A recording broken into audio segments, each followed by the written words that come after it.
I want to show you a disturbing video to prove a point, but understand it involves a man being shot and killed. And if you don't want to see that, now's your time to look away. Police in Wilmington, Delaware responded to a 911 call and came across a man in a wheelchair who shot himself wielding a gun.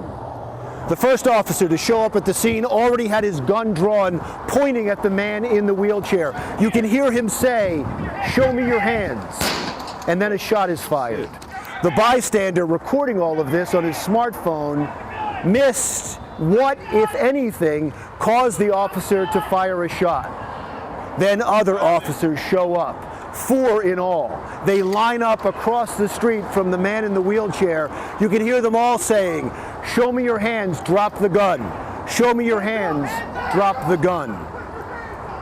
The disabled man doesn't respond. At one point, he stretches in his wheelchair. And then he makes a fatal mistake.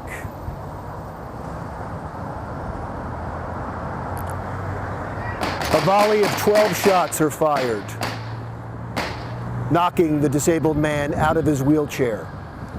He's dead on the streets of Wilmington. And from an untrained eye, this looks really bad for police. 4 police officers shoot and kill a man in a wheelchair. The only reason this video didn't lead every national newscast is because it happened during the Pope's visit. But there is a better reason. Police were justified in the shooting. Expert after expert have said this reaction by Wilmington police was by the book. They had to be concerned with the gun, with their own safety, with the safety of the neighborhood, especially after getting this 911 call from a panicked woman. The man still has the weapon in his hand. Okay. He's moving a little bit. I don't want to go close. When you hear her voice, you realize please, can you get the police here? She's worried for her safety. Please get the cops here. And the safety of those who may be walking by. Still, people jump to conclusions. Facts don't seem to matter these days. Police shooting a man in a wheelchair looks bad no matter what. And that's what police are dealing with. Now let me show you another video. This one's taken by me.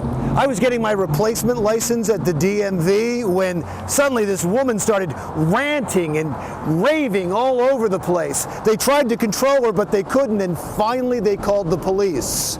2 young police officers arrived at the scene. The woman struck one of them.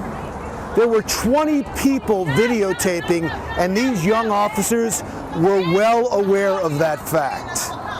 As the woman continued to resist arrest, they didn't use a taser. They didn't throw her to the ground. They held her arms until backup came. Several officers then responded. One had a taser in hand and told her, "I'm going to use this," and she succumbed. On the video, the officers show amazing restraint.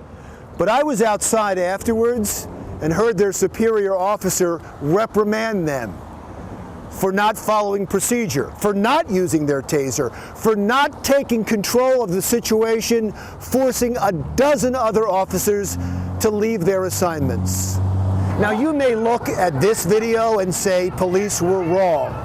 They weren't, according to the people who train police officers to do exactly this. They have to deal with the threat or people could die. Now, you may look at this video and say police were right. They weren't, according to their superior officer. When someone resists arrest, you can't just hold their hand or something worse could happen. You see, video can be deceiving, but it highlights what police have to deal with these days when everybody has a camera and every video is a potential lead story. That may explain why crime rates are going up across the country. It just makes sense that police may not want to engage, especially in low-level crimes, when they could be videotaped, becoming a viral video villain, ending their career. Our immediate reaction to reach for our iPhone and videotape has had a profound effect on police work. There's no use arguing right now whether that's a good or a bad thing, because it's here and it's not going away. Now, your immediate reaction may be that police need to be retrained to deal with this era of eternal cameras, and that may be true. But maybe we need to be retrained too.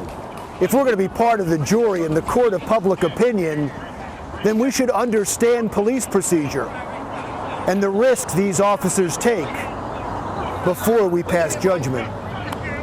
I'm Larry Menti. See you next week.